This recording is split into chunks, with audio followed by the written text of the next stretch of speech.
Welcome dear student, welcome back to our channel. আজকে আমরা বায়োলজির একটা মোস্ট ইম্পর্টেন্ট চ্যাপ্টার আলোচনা করব, সেটা হচ্ছে ব্লাড সার্কুলেশন। ঠিক আছে, রক্তের পরিবহন। দেখো, এই জায়গা থেকে কিন্তু পরীক্ষায় প্রচুর প্রশ্ন এসেছে। এগুলো কিন্তু সমস্ত প্রিভিয়াস ইয়ারের কোশ্চেন নিয়েছি। কোথা কোথা থেকে নিয়েছি তোমার একটু বলেই দিই আমি। ডাব্লিউবিসিএস এ যা যা প্রশ্ন পড়েছিল সব নিয়েছি, মানে তো যত পিএসসির যা যা কোশ্চেন এসেছিল সমস্ত নিয়েছি। এসএসসির কোশ্চেন নিয়েছি, এবং হচ্ছে এনটিপিসি যারা তোমরা দেবে সেখান থেকেও কিন্তু কোশ্চেন গুলো নেওয়া হয়েছে। ঠিক আছে, মোস্ট ইম্পর্টেন্ট চ্যাপ্টার আমি তোমাদের রিভিশনের মতো করে পড়িয়ে দিচ্ছি, তো প্রত্যেকে তোমরা একবার দেখে নাও ভালো করে। তোমরা আগে নিজেরা উত্তর করবে, তারপর এটাকে পজ করবে, পজ করে নিজেরা আগে উত্তর করো, তারপরে কিন্তু উত্তর মিলাবে। ঠিক আছে, চলো চলো।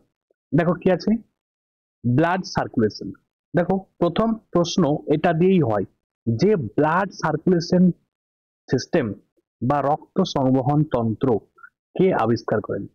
তো মনে রাখবে, এটা আবিষ্কার করেছিলাম উইলিয়াম হার্ভে। ঠিক আছে, উইলিয়াম হার্ভে, এই নামটা মনে রাখবে, হার্ভে, উইলিয়াম হার্ভে। ইনি কিন্তু ব্লাড সার্কুলেশন সিস্টেমটা কিন্তু আবিষ্কার করেছিলেন। ব্লাড গ্রুপ কে আবিষ্কার করেছিল? তোমরা নিশ্চয়ই জানো যে ব্লাডের অনেকগুলো গ্রুপ আছে, তাই তো, 4টা গ্রুপ আছে। কি কি? যদি পরীক্ষায় আসে তো মনে রাখবে, A blood group, B group, AB group, এবং কি ও গ্রুপ। তাহলে এই যে ব্লাডের গ্রুপ গুলো আছে তোমরা নিশ্চয়ই জানো যে 4টা ব্লাড গ্রুপ সাধারণত হয়। এবার তোমরা বলবে যে স্যার এদের তো আবার পজিটিভ নেগেটিভ আছে। হ্যাঁ, অবভিয়াসলি এদের আবার A plus A minus, B plus B minus, তো এরকম কিন্তু আছে। তো যাই হোক, যদি বলা হয় ব্লাড গ্রুপ কে আবিষ্কার করেছিল, তো মনে রাখবে বিজ্ঞানী ল্যান্ডস্টেইনার, বিজ্ঞানী ল্যান্ডস্টেইনার আবিষ্কার করেছিল ব্লাড গ্রুপ। ঠিক আছে, চলো আমরা তাহলে প্রশ্নগুলো একটু দেখে নিই। সার্বজনীন দাতা কাকে বলা হয়? Universal donor. দাতা মানে যে সবকে দান করতে পারে, ইউনিভার্সাল ডোনার। তোমরা রাখবে ব্লাড গ্রুপ ও, ওকে বলা হয়। এবারে দেখো, এখানে অপশন অনুযায়ী কিন্তু ও, বাট এক্সাক্ট মানে যদি বলা হয় যে এক্সাক্ট উত্তরটা কি হবে, তোমরা রাখবে ও নেগেটিভ। ও নেগেটিভ কে কি বলা হয়? Universal donor. ইউনিভার্সাল রিসেপ্টর মানে সে যার সার্বজনীন গ্রহীতা কাকে বলা হয়? মনে রাখবে এবি কে, AB plus, actual AB plus, AB plus কে বলা হয় সার্বজনীন, সার্বজনীন গ্রহিতা। মানে সবার রক্ত কিন্তু নিতে পারে, সবকে কিন্তু রক্ত দিতে পারে না, বাট ও নেগেটিভ, এ কিন্তু সমস্ত ব্লাড গ্রুপকে কিন্তু রক্ত দিতে পারে। এবারে এর কারণটা কি তোমরা আমাকে কমেন্টে জানাবে। ঠিক আছে, আমি তোমাদের জন্য এটা রাখলাম। চলো নেক্সট, পেসমেকার। পেসমেকারটা কিসের সঙ্গে যুক্ত? নিশ্চয়ই জানো যে পেসমেকার হচ্ছে হৃৎপিণ্ড। ঠিক আছে, হৃৎপিণ্ড বা হার্টের সঙ্গে যুক্ত। তোমরা জানো এই পেসমেকার কাকে বলা হয়? তোমরা নিশ্চয়ই জানো যে এস এ নোড, এই এস এ নোড কে বলা হয় কি? পেসমেকার বলা হয়। এবারে এস এ নোড কোথায় অবস্থিত? মনে রাখবে, তোমার হার্ট, এই হৃৎপিণ্ডের মধ্যে অবস্থিত। দেখো, পরীক্ষা আসছে যে এস এ নোডটা হৃৎপিণ্ডের কোন প্রকোষ্ঠ আছে? ডান অলিন্দ, ডান নিলয়, বাম অলিন্দ, বাম নিলয়, তো কার মধ্যে আছে? তো মনে রাখবে, এটা হচ্ছে ডান অলিন্দে আছে, ডান অলিন্দ। ডান অলিন্দের মধ্যে কিন্তু এস এ নোড আছে। ক্লিয়ার? আচ্ছা, একটু তোমাদের হার্ট থেকে আমি কয়েকটা বলে দিই। হার্টের যে আবরণী পরীক্ষা কিন্তু আসে, এই হৃৎপিণ্ডের আবরণীকে কি বলা হয়? মনে রাখবে পেরিকার্ডিয়াম, পেরিকার্ডিয়াম। ঠিক আছে, পেরিকার্ডিয়াম। ফুসফুসের বাইরের আবরণীকে কি বলা হয়? ফুসফুসের বাইরের আবরণীকে বলা হয় প্লুরা, প্লুরা বলা হয়। ঠিক আছে, মস্তিষ্কের, ঠিক আছে, মস্তিষ্কের বাইরের একটা আবরণী থাকে, তো একে কি বলা হয়? মনে রাখবে, তো মেনিনজেস, মেনিনজেস, মেনিনজেস হচ্ছে তোমার মস্তিষ্কের আবরণীকে বলা হয়। তো এইগুলো কিন্তু তোমরা প্রত্যেকে একটা একটা করে মুখস্থ করে নেবে। মানুষের দেহে স্বাভাবিক রক্তচাপ, তাহলে যে নর্মাল ব্লাড প্রেসার, দেখো নর্মাল ব্লাড প্রেসার আমরা প্রত্যেকে ব্লাড প্রেসার মাপি, তো আমাদের নর্মাল ব্লাড প্রেসার তো মনে রাখবে এইভাবে লেখা হয় 80/120। আর এককটা মনে রাখবে এম এম এইচ জি, এটা হচ্ছে একক। 80 বাই 120 mmHg। ক্লিয়ার? তাহলে অপশন এ কিন্তু সঠিক উত্তর হয়ে যাবে, অপশন ডি কিন্তু নয়। অপশন ডি তোমাদের কনফিউজ করার জন্য দেওয়া আছে কিন্তু, ঠিক আছে। আচ্ছা, মানবদেহের কোন অঙ্গের মাধ্যমে রক্ত পরিস্রাবিত হয়? মানে রক্ত পরিস্রুত হয় কার মাধ্যমে? তো মনে রাখবে, রক্ত পরিস্রুত হয় বৃক্ক বা কিডনির মাধ্যমে। কিডনি, কিডনি, কিডনির মাধ্যমে কিন্তু রক্ত পরিস্রুত হয়। আমরা বলি না যে ইউরিন বা মূত্র কোথা থেকে উৎপন্ন হয়, মানে আর তোমার এটা পরীক্ষা আছে কিন্তু, এই মনে রাখবে এই বৃক্ক, বৃক্কতেই কিন্তু মূত্র উৎপন্ন হয়। মূত্র, এখানে কিন্তু মানে ব্লাড থেকে যে তোমার যে জল আছে, ঠিক আছে, যে এক্সট্রা জল যেটা বজ্র পদার্থ আর কি, সেটা ইউরিন আকারে দেহের বাইরে কিন্তু বেরিয়ে যায়। ঠিক আছে, তোমার রাখবে বৃক্ষ কিন্তু মূত্র তৈরি করতে পারে। রক্তে কার্বন ডাই অক্সাইড কি রূপে থাকে? রক্তে কার্বন ডাই অক্সাইড মনে রাখবে বাইকার্বনেট রূপে থাকে। ঠিক আছে, কি রূপে? না বাইকার্বনেট রূপে। প্রতি 100 ml রক্তে উপস্থিত অক্সিজেনের পরিমাণ কত? তাহলে প্রতি 100 ml রক্তে উপস্থিত অক্সিজেনের পরিমাণ, পরীক্ষায় এটাও এসেছে, প্রিভিয়াস ইয়ারের কোশ্চেন। তো এটা সঠিক উত্তর হবে কি 20 ml, 20 ml। 20 ml কিন্তু প্রতি 100 ml রক্তে অক্সিজেনের পরিমাণ কত? 20 ml। দেখো, ওরাল গ্লুকোজ টলারেন্স পরীক্ষা কিসের জন্য ব্যবহৃত হয়? মনে রাখবে এটা ব্লাড সুগার টেস্ট করা হয়। এই ওরাল গ্লুকোজ টলারেন্স পরীক্ষাটা কিসের জন্য ব্যবহৃত হয়? মনে রাখবে ব্লাড সুগার। দেখো, এই যে হার্ট অ্যাটাক পরীক্ষা আছে, যে হার্ট অ্যাটাকটা কেন হয়?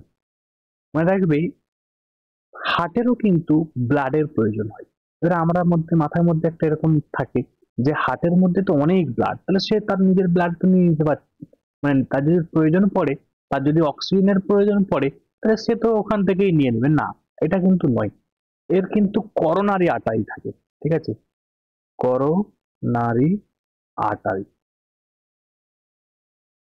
ঠিক আছে, এই হার্টের মধ্যে করোনারি আর্টারি, এটা মনে রাখবে, এই আর্টারি হচ্ছে হার্টের মধ্যে কিন্তু রক্ত কিন্তু বয়ে নিয়ে যায়। ঠিক আছে, মানে হার্টের যে অক্সিজেনের প্রয়োজনটা হয় সেটা কিন্তু এই করোনারি আর্টারি থেকেই কিন্তু পায়। এবারে কোনো কারণে করোনারি আর্টারিতে কোনো সমস্যা দেখা দেয়, কোনো কারণে যদি জমাট বেঁধে যায় রক্ত, তো মনে রাখবে তখন কিন্তু ব্লাড আর ঠিকঠাক কিন্তু পৌঁছাতে পারে না এবং অক্সিজেনও পৌঁছাতে পারে না। এর ফলে কিন্তু মনে রাখবে হার্ট অ্যাটাকটা কিন্তু হয়। ঠিক আছে, একটু একটু মানে কি বলবো, ডিপ কনসেপ্ট। তো তোমরা এটা মনে রাখবে, এই যে করোনারি আর্টারিতে যদি ব্লাড সাপ্লাই ঠিকঠাক ভাবে না হয়, হার্টের মধ্যে যদি অক্সিজেন সাপ্লাই ঠিকঠাক ভাবে না হয়, তাহলে কিন্তু তোমার হার্ট অ্যাটাকটা কিন্তু হয়। পেসমেকার, পেসমেকার এর কাজ কি? দেখো, পেসমেকার বললাম না, এই পেসমেকার বলতে এই যে এসএ নোডকে পেসমেকার বলা হয়। এসএ নোড মনে রাখবে এর কাজ হচ্ছে হৃদস্পন্দনকে উৎপন্ন করা। ঠিক আছে, হৃদস্পন্দনকে, এই যে হার্টের মধ্যে কি হয়, দেখবে হার্টের মধ্যে কি হয়, সিস্টোল এবং ডায়াস্টোল হয়, তাই তো? মানে সংকোচন হয় এবং প্রসারণ হয়। সিস্টোলকে বলা হয় সংকোচন, প্রসারণকে বলা হয় কি ডায়াস্টোল। তাহলে এই যে সিস্টোল এবং ডায়াস্টোল, ঠিক আছে, এটা হচ্ছে অনবরত হতে আছে। কতবার হচ্ছে বলতো? পরীক্ষা আসে, এই যে পরীক্ষা এসেছে যে একজন সুস্থ মানুষের দেহে মিনিটে কতবার হৃদস্পন্দন হয়? তো মনে রাখবে 72 বার, 72 বার। দেখো, এক্সাক্ট 72 বার নয়, তো মনে রাখবে কখনো কখনো বেড়ে যায়, কখনো কখনো কমে যায়। তো এটা মনে রাখবে 72 থেকে 80 বার কিন্তু হৃদস্পন্দন হয়। ইন জেনারেল সাধারণত কত হয়? 72 থেকে 80 বার। ঠিক আছে, তো মনে রাখবে এটা, যে 72 থেকে 80 বার কিন্তু কি হয়, হৃদস্পন্দন হয়ে থাকে সাধারণত। হ্যাঁ, চলো দেখো, একই টাইপের কোশ্চেন, যে একটা সুস্থ মানুষের সিস্টোলিক এবং ডায়াস্টোলিক চাপের মান কত? তোমার একটু আগেই বললাম যে সিস্টোলিক প্রেসারটা কিন্তু বেশি থাকে 120। ঠিক আছে, এবং ডায়াস্টোলিক প্রেসারটা কত হয়? 80। ঠিক আছে, সিস্টোল এবং ডায়াস্টোল এরকম লেখা হয়, তাহলে অপশন এ কিন্তু সঠিক উত্তর হয়ে যাবে। কৃত্রিম ভাবে রক্ত পরিশোধনকে প্রক্রিয়াকে কি বলা হয়? দেখো, যদি আমরা জানি যে ব্লাড যখন আমাদের পরিশোধন হচ্ছে, এই প্রক্রিয়াটাকে কি বলা হয়? ডায়ালিসিস বলা হয়। যদি কৃত্রিম ভাবে হয় তখন তাকে কি বলা হয়? ডায়ালিসিস। বলে না যে ডায়ালিসিস করে ব্লাডকে তোমার পরিশুদ্ধ করেছে, তার মনে রাখবে এটা কিন্তু ডায়ালিসিস। ক্লিয়ার? চলো নেক্সট কোশ্চেন কি আছে দেখুন। নেক্সট কোশ্চেন, হিমোগ্লোবিনের কাজ হলো, তাহলে হিমোগ্লোবিনের কাজ হচ্ছে অক্সিজেনকে পরিবহন করা, ঠিক আছে, অক্সিজেন কি করা না পরিবহন করা। এবার তোমরা নিশ্চয়ই জানো যে হিমোগ্লোবিনের মধ্যে কি থাকে না এফি মানে আয়রন থাকে, কি থাকে আয়রন। এবং আয়রন থাকার জন্য মনে রাখবে ব্লাডের কালারটা কি হয় বলতো, রেড হয়, রেড কালারের হয়। ক্লিয়ার? প্রশ্ন আছে যে ব্লাডের রক্ত রেড কালারের হয় কেন, কারণ ব্লাডের মধ্যে আয়রন থাকে। আর আয়রনটাই কিন্তু মনে রাখবে তোমার এই হিমোগ্লোবিনের মধ্যে কিন্তু উপস্থিত থাকে, ঠিক আছে। একটা পরীক্ষায় আসে যে চিংড়ির রক্ত, ঠিক আছে, চিংড়ির রক্তে কি থাকে এবং তার রক্তকে কি বলা হয়। মানে চিংড়ির রক্তে হিমোসায়ানিন থাকে, হিমোগ্লোবিন থাকে না, কিন্তু কি থাকে হিমোসায়ানিন, ঠিক আছে থাকে, হিমোসায়ানিন থাকে চিংড়ির রক্তে, কি থাকে হিমোসায়ানিন, হিমোগ্লোবিন থাকে না কিন্তু চিংড়ি চিংড়ি রক্তে। এবং এই হিমোসায়ানিনের মধ্যে কি থাকে বলতো, কপার, কি ধাতু থাকে, কপার ধাতু থাকে, কপার ধাতু থাকে। ক্লিয়ার? এবং এই হিমোসায়ানিনের কালারটা কেমন হয় তোমরা আমাকে কমেন্টে জানাবে যে এর কালারটা কেমন হয়, ঠিক আছে। চলো নেক্সট কোশ্চেন আমরা দেখে নিই। বলছে লোহিত রক্তকণিকা উৎপন্ন হয়, তোমরা জানো যে লোহিত রক্তকণিকা, ঠিক আছে, লোহিত রক্তকণিকা বলা হয় আরবিসি, রেড ব্লাড কর্পাসেল, তাই তো, বা রেড ব্লাড সেল। তো এটা মনে রাখবে উৎপন্ন হয় সাধারণত রেড বোন ম্যারোতে, ঠিক আছে, রেড বোন ম্যারো, বোন ম্যারোতে, রেড বোন ম্যারো, ঠিক আছে, রেড বোন ম্যারোতে। আচ্ছা উচ্চ অক্ষাংশে গেলে লোহিত রক্তকণিকার সংখ্যা কি হয়ে যায়, মনে রাখবে যদি যত উপরের দিকে যাওয়া যায়, ঠিক আছে, তখন মনে রাখবে লোহিত রক্তকণিকার সংখ্যা কিন্তু বেড়ে যাবে, ইনক্রিজ হবে। কেন বলতো, কারণ যত উপরের দিকে যাব তত অক্সিজেনের অভাব দেখা দেবে। আর অক্সিজেনের যখনই অভাব দেখা দিবে, ঠিক আছে, মানে আমাদের দেহ তেমন কোনো কাজ করতে পারবে না, আমাদের শ্বাসকষ্টের প্রবলেম হবে। তো এই কারণে মনে রাখবে সেই সময় কিন্তু লোহিত রক্তকণিকার সংখ্যাটা কিন্তু ইনক্রিজ হয়ে যায়, যার ফলে বেশি সংখ্যক তখন হচ্ছে কোষ যখন তৈরি হবে, লোহিত রক্তকণিকা যখন তৈরি হবে, তখন অক্সিজেন গুলো বয়ে নিয়ে যেতে পারবে, ঠিক আছে। অনেকগুলো অক্সিজেন যখন বয়ে নিয়ে যাবে তখন তোমার বডির মধ্যে অক্সিজেনের যে সাপ্লাইটা লাগবে সেটা কিন্তু দিতে পারবে। বুঝা গেল? তাহলে উচ্চ অক্ষাংশে গেলে কি হয় না লোহিত রক্তকণিকার সংখ্যা বা আরবিসির সংখ্যা বা রেড ব্লাড কর্পাসেলের সংখ্যা কি হয় না ইনক্রিজ হয়, বেড়ে যায়। তো এই কোশ্চেন, এই ধরনের কোশ্চেন দেখো প্রচুর পরীক্ষায় তোমাদের কিন্তু সাধারণত আসে, ঠিক আছে, মোস্ট ইম্পর্টেন্ট, এগুলো কিন্তু পড়ে নিবে প্রত্যেকে, হ্যাঁ। আচ্ছা একটা মিনিট, জাস্ট 1 মিনিট, ঠিক আছে চলো নেক্সট কোশ্চেন দেখে নিই আমরা। বলছে ব্লাড গ্রুপ কে আবিষ্কার করে, দেখো একটু তোমাদের প্রথমে আমি বলে দিলাম যে শুরু করেছে এটা দিয়ে, কোশ্চেনটা দিয়ে, যে ব্লাড গ্রুপ আবিষ্কার করেছে বিজ্ঞানী ল্যান্ডস্টেইনার। বিজ্ঞানী ল্যান্ডস্টেইনার মনে রাখবে ইনি কিন্তু ব্লাড গ্রুপ আবিষ্কার করেছে, ঠিক আছে, ব্লাড গ্রুপ। আচ্ছা এখানে তোমার ল্যান্ডস্টেইনার এন্ড ওয়েনারও আছে, তো 1 মিনিট, জাস্ট 1 মিনিট।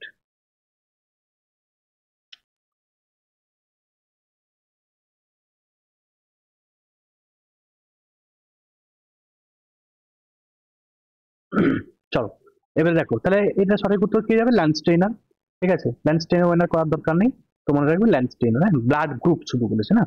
চলো দেখো অ্যান্টিজেন হলো এক প্রকার, সরি অ্যান্টিজেন হলো এমন এক পদার্থ যা ড্যাশ, তাহলে অ্যান্টিজেন তোমরা নিশ্চয়ই জানো অ্যান্টিজেন অ্যান্টিবডি। তো অ্যান্টিজেন এমন একটা পদার্থ যদি আমাদের দেহের মধ্যে ঢুকে যায় তখন কি হবে বলতো, আমাদের অনাক্রম্যতা সিস্টেমটা কি হয়ে যাবে, তোমার সজাগ হয়ে যাবে, জাগ্রত হয়ে যাবে, ঠিক আছে। আমাদের ইমিউনিটি যে সিস্টেমটা আছে সেই সিস্টেমটা কি হবে, তোমার দেখবে আমাদের বডির মধ্যে যদি কোনো কারণে অ্যান্টিজেন প্রবেশ করে যায় না, সেই অ্যান্টিজেনকে মারার জন্য আমাদের অনাক্রম্যতা সৃষ্টিটাকে, অনাক্রম্যতা যে সিস্টেম বা ইমিউন সিস্টেম এটা কি হয়ে যাবে, মানে তোমার তোমার সজাগ হয়ে যাবে আর কি, ঠিক আছে। চলো এবি ব্লাড গ্রুপে যুক্ত ব্যক্তিকে সার্বজনীন গ্রহিতা বলা হয়, কারণ হলো, তাহলে এবি ব্লাড গ্রুপ কি করতে পারে, মনে রাখবে এই ব্লাড গ্রুপের মধ্যে কোনো রকম কিন্তু অ্যান্টিবডি থাকে না, তাই জন্য কি বলা হয় এবি কে সার্বজনীন গ্রহিতা। একই রকম একটা প্রশ্ন আসে যে ও ব্লাড গ্রুপ একে কি বলে, আমরা বললাম যে ইউনিভার্সাল ডোনার, ঠিক আছে, সার্বজনীন সার্বজনীন দাতা। দাতা কেন বলা হচ্ছে? তো সার্বজনীন দাতা এই জন্যই বলা হয়, মনে রাখবি কিন্তু সবকে রক্ত দিতে পারে কিন্তু সবার কাছ থেকে রক্ত নিতে পারে না। দেখ কারণটা কি? কারণ মনে রাখবে এই রক্তে মানে ও নেগেটিভ যে রক্ত আছে এই রক্তে কিন্তু কোনো রকম অ্যান্টিজেন থাকে না। এটি মনে রাখবে, অ্যান্টিজেন থাকে না। যারা মুখস্থ করে না। মানবদেহে কোন অঙ্গে লিম্ফোসাইট কোষ উৎপন্ন হয়? দেখো এই ধরনের বললাম না, এই কোশ্চেন বারবার তোমরা দেখতে পাবে যে লিম্ফোসাইট কোষ উৎপন্ন হয় কোথায়? হাড়ে উৎপন্ন হবে, তাই তো। তুমি অপশন কাটবে, লিভারের মধ্যে তো লিম্ফোসাইট কখনো উৎপন্ন হবে না, ঠিক আছে। অগ্নাশয়ের মধ্যে হবে না, প্লীহার মধ্যে হবে না। প্লীহা মনে রাখবে, স্প্লিন বা প্লীহা এটা মনে রাখবে গ্রেভিয়ার্ড অফ আরবিসি, ঠিক আছে। আরবিসির কি না গ্রেভিয়ার্ড, ঠিক আছে, মানে কবরস্থান আর কি, বা মানে তোমার এখানে সমস্ত আরবিসি গুলোকে এখানে যে ধ্বংস হয়ে যায়, ধ্বংসপ্রাপ্ত হয়, এই জন্য মনে হয় মনে রাখবে একে কি বলা হয়? Graveyard, graveyard of RBC. তাহলে আরবিসির গ্রেভিয়ার্ড কাকে বলা হয়? স্প্লিন বা প্লীহাকে বলা হয়, স্প্লিন বা প্লীহাকে বলা হয়। এই আরবিসি থেকে একটা কোশ্চেন পড়ে যে আরবিসি সাধারণত কিন্তু মনে রাখবে আরবিসির মধ্যে মাইটোকন্ড্রিয়া থাকে না, আরবিসির মধ্যে নিউক্লিয়াস থাকে না, নিউক্লিয়াস বিহীন হয়। কিন্তু একটা প্রশ্ন হয়, যেমন একটা প্রাণীর নাম বলো যার আরবিসিটা নিউক্লিয়াস যুক্ত। মনে রাখবে উট, উট বা ক্যামেল। এই ক্যামেলের মনে রাখবে রক্তটা আরবিসি মানে নিউক্লিয়াস যুক্ত। এর আরবিসিটা, এই লোহিত রক্তকণিটা কি যুক্ত না নিউক্লিয়াস যুক্ত হয়, নিউক্লিয়াস যুক্ত হয়। চলো নেক্সট কোশ্চেন দেখে নিই। বলছে পিতার ব্লাড গ্রুপ এ মাতার ব্লাড গ্রুপ ও হলে তাদের সন্তানের নিম্নলিখিত কোন ব্লাড গ্রুপ হওয়ার সম্ভাবনা থাকে? দেখো তাহলে মনে রাখবে বাবার ব্লাড কি আছে? এ, তাহলে এ এবং ও এদের মধ্যে যদি কম্বিনেশন হয় তো ব্লাড গ্রুপ হওয়ার সম্ভাবনা কি আছে? মনে রাখবে ও ব্লাড গ্রুপ কিন্তু হতে পারে, ঠিক আছে। তো এটা আমি দেখবে ব্যাচে কিন্তু খুব সুন্দরভাবে পড়ে দিয়েছি। তো যেমন জাস্ট তোমরা মনে রাখো, যদি এমন প্রশ্ন হয় যে এ এর সঙ্গে যদি বি ব্লাড গ্রুপের বিয়ে দেওয়া হয়, ঠিক আছে, বা বিবাহ দেওয়া হয়, তখন কোন ব্লাড গ্রুপ উৎপন্ন হবে? তো মনে রাখবে, আচ্ছা এটা কোশ্চেন আমি যেহেতু রেখেছি তোমাদের, এই কোশ্চেনটা আছে, এই দেখো আছে যে পিতার রক্ত এ মানে পিতামাতার রক্ত এ এবং বি হলে কোন ধরনের ব্লাড গ্রুপ হওয়ার সম্ভাবনা দেখা যায়? এটাও কিন্তু রেলের কোশ্চেনে এসেছিল। মনে রাখবে এ বি, এ বি এবং ও এই চারটা ব্লাড গ্রুপই কিন্তু হওয়ার সম্ভাবনা আছে। ক্লিয়ার? চলো নেক্সট কোশ্চেন আমরা দেখে নিই। তাহলে এটা মনে রাখবে, আচ্ছা এটা, তাহলে এটা বললাম কি না ও ব্লাড গ্রুপ কিন্তু হতে পারে। এ পিতার রক্ত যদি এ হয় এবং মাতার রক্ত যদি ও হয়, তাহলে কি ব্লাড গ্রুপ হতে পারে? না ও হতে পারে। পুরনো জরাজীর্ণ লোহিত রক্তকণিকা গুলি কোথায় ধ্বংসপ্রাপ্ত হয়? তাহলে কোথায় গিয়ে ধ্বংস হয়ে যায়, ডিস্ট্রয় হয়ে যায়? তোমাদের বললাম না যে যখন লোহিত রক্তকণিকার সাধারণত পরীক্ষা হয়, যে পরীক্ষা আসে যে লোহিত রক্তকণিকা কতদিন বাঁচে, মনে রাখবে 120 দিন বাঁচে। 120, 120 দিন, 120 দিন পরে কিন্তু এর বয়স কিন্তু শেষ হয়ে যায়, তখনই কি হয়ে যায়? ধ্বংসপ্রাপ্ত হয়। এবারে প্রশ্ন হচ্ছে কোথায় গিয়ে ধ্বংসপ্রাপ্ত হয়? মানে রাখবে স্প্লিন বা প্লীহার মধ্যে কিন্তু গিয়ে এর ধ্বংসপ্রাপ্ত হয়ে যায়, ঠিক আছে। চলো নেক্সট কোশ্চেন দেখে নিই কি আছে। আচ্ছা বৃহত্তম শ্বেত রক্তকণিকা কোনটি? তাহলে নিশ্চয়ই তোমরা জানো যে শ্বেত রক্তকণিকা মানে কি এরিথ্রোসাইট, তাই তো। তো এই তোমার শ্বেত রক্তকণিকার মধ্যে বৃহত্তম কণা কোনটি? সেটা হচ্ছে মনোসাইট, ঠিক আছে। মনোসাইট মনে রাখবে যতগুলি শ্বেত রক্তকণিকা আছে তার মধ্যে সব থেকে যদি বলা হয় বৃহত্তম কোনটি, সেটি হচ্ছে মনোসাইট, ঠিক আছে। নেক্সট কোশ্চেন আমরা দেখে নিই কি আছে। আচ্ছা দেখো যে সিস্টোলিক এবং ডায়াস্টোলিক যে শব্দগুলি নিম্নলিখিত কোন ক্ষেত্রে ব্যবহৃত হয়? আমরা বললাম systolic pressure, diastolic pressure, pressure pressure বলছি না, তাহলে কি রক্তচাপ মাপার কাজ, ঠিক আছে। তাহলে এটা কি না রক্তচাপ মাপার কাজ হচ্ছে কি না সিস্টোল এবং ডায়াস্টোলিক এই ব্যাপারগুলো। আচ্ছা লসিকার রং কি? না লসিকার কোনো রঙই থাকে না, লসিকা কি হয়? বর্ণহীন হয়। কি হয়? বর্ণহীন হয়। ড্যাশ নামক এক প্রজাতির থেকে আরএইচ ফ্যাক্টর। দেখো তোমরা নিশ্চয়ই জানো যে এরিথ্রোব্লাস্টোসিস ফেটালিস বা আরএইচ ফ্যাক্টর এগুলো সব পড়েছো তোমরা ছোটবেলায়। তো এটাই চেয়েছে যে আরএইচ ড্যাশ হলো এক, আচ্ছা এটা কোন প্রজাতির কথা বলছে? বানর।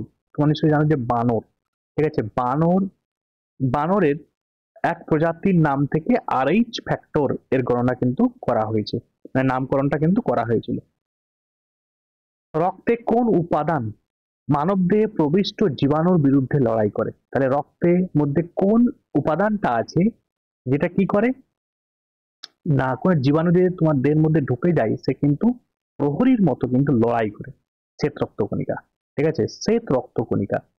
তো মনে রাখবে, যদি বলা হয় লোহিত রক্তকণিকা কি করে, লোহিত রক্তকণিকা অক্সিজেন পরিবহন করে, ঠিক আছে, বা শ্বাসবায়ু পরিবহন করে। অনুচক্রিকা কি করে? অনুচক্রিকার কাজ হচ্ছে কোনো জায়গায় যদি তোমার কেটে যায় সেই জায়গায় তোমার ব্লাডকে ক্লট করবে, ক্লট করে তোমার রক্ত তঞ্চনে সাহায্য করে, ঠিক আছে, দিয়ে তোমার ব্লাড যাতে দেহ থেকে না বেরিয়ে যায়। তাহলে এক কথায় ব্লাড ক্লটিং এ কিন্তু হেল্প করে কি? ব্লাড ক্লটিং, ঠিক আছে। আচ্ছা, নিম্নলিখিত কোনটি মানবদেহে রক্ত পরিবহনে সহায়তা করে? তাহলে রক্ত পরিবহন করে কোনটা? আমি তোমাদের একটু আগেই বললাম যে পরিবহন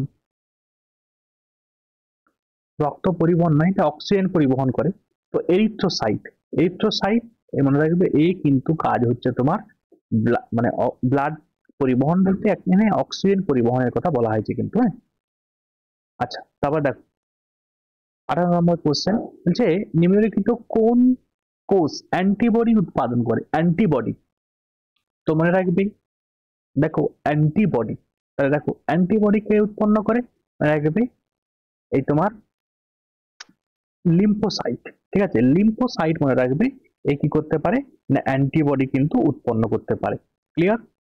চলো, একবার হৃদস্পন্দন হওয়ার জন্য কত সময় নেই? মনে রাখবে একবার হৃদস্পন্দন হতে 0.8 সেকেন্ড কিন্তু সময় নেই। এবারে এই টাইমটা ক্যালকুলেশনটা কিভাবে হয় তো তোমাদের আমি বলি। এই ক্যালকুলেশনটা হয় তোমরা নিশ্চয়ই জানো যে এক এক মিনিটে কতবার হচ্ছে না 72 বার হচ্ছে, 72 বার। এবারে 1 মিনিটকে 60 সেকেন্ড করা হচ্ছে, তাহলে 60 সেকেন্ডে হয় কতবার? 60 সেকেন্ডে হয় 72 বার, 72 বার।